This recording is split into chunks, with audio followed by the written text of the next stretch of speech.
In this video, I'll show you how to add a vanilla Visa gift card to your Cash App. Yes, it's possible and pretty straightforward. Let's jump right in. Open the Cash App on your phone and tap the profile icon in the top left corner. Select Linked Accounts or look for the Add Card option under your current cards. Now, get your vanilla Visa gift card ready. You'll need the card number, expiration date, and CVV code, usually found on the back. Enter those details into the Cash App, just like you would with any regular debit or credit card. Once you hit Add Card, Cash App will verify the card. Sometimes it works instantly. Sometimes it takes a few tries. It depends on the issuer and your location. If it goes through, you'll see the card listed under your payment methods.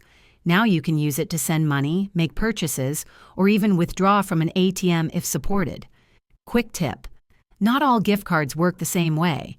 Some may be declined due to restrictions. If yours doesn't link, try using it to load your Cash App balance through the Add Cash feature instead. If this helped you out, hit like and subscribe for more quick Cash App tips. See you next time.